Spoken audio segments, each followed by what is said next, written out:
আমি কাতল মাছ রান্না করব। মাছটি আমি ধুয়ে ফেলছি। এখন মাছটি আমি উঠিয়ে ফেলব।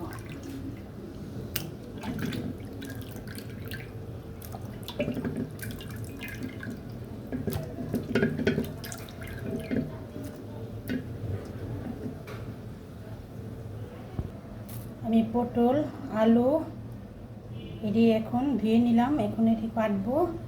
এটি দিয়ে আজকে আমি কাতল মাছটা রান্না করব। মাছটা আদা রসুন আর মরিচের ফাঁকি হলুদের ফাঁকি লবণ দিয়ে এখন মাছটা মেখে ফেললাম। মাছটা আমি ভেজে নেব। আমি সব মাছই ভাজা খাই। মাছটি আমি ভেজে নেব।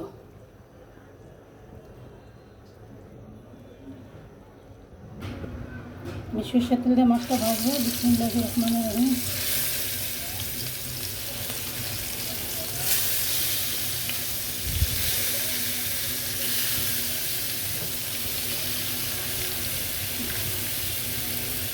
মাছটা ভাজা হোক।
মাছটি ভাজা হয়ে গেল। তারপরে এটি কুটো হয়ে গেল।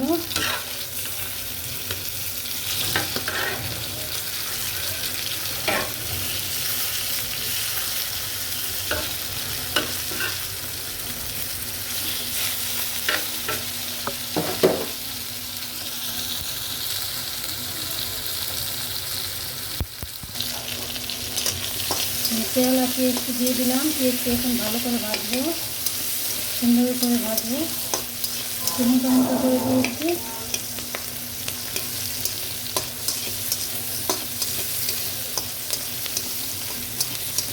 পেঁয়াজটি ভেজে নিই। পেঁয়াজ ভাজা হয়ে গেছে, লাল হয়ে গেছে শেষে। আমি এখন পানি দিয়ে দিই। এটা মাছ করা পানিটা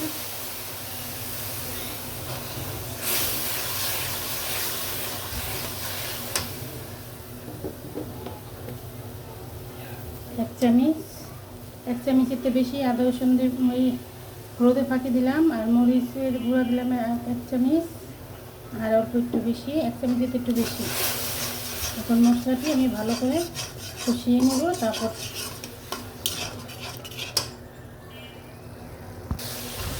মশলাটা কষানো হয়ে গেছে। আমি এখন দিয়ে দেব বিসমিল্লাহির রহমানির রহিম।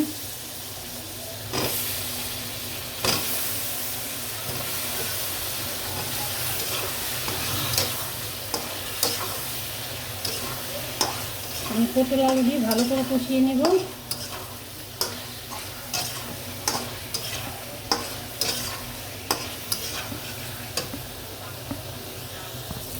এই ফাঁকে আমি টমেটোটা দিয়ে দিব।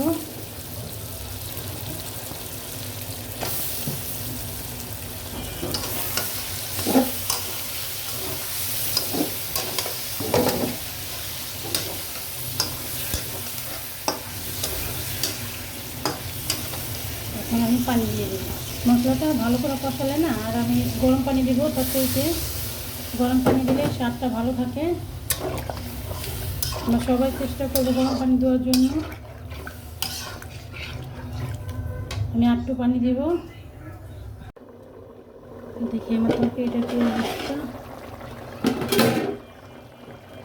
আমি এখন মাছ দিয়ে দিব। বিসমিল্লাহির রহমানির রহিম।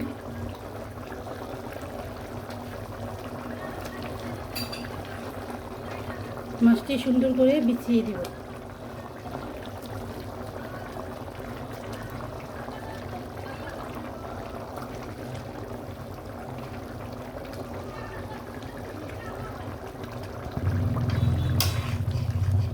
এই মাছটি দিয়ে দিলাম। আমার রান্নাটা করাই শেষ।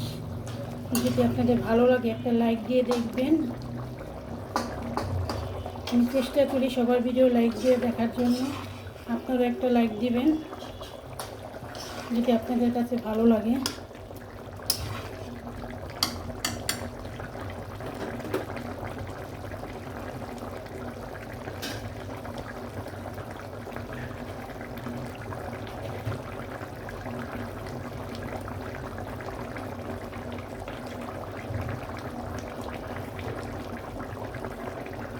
আসসালামু আলাইকুম, আল্লাহ হাফেজ।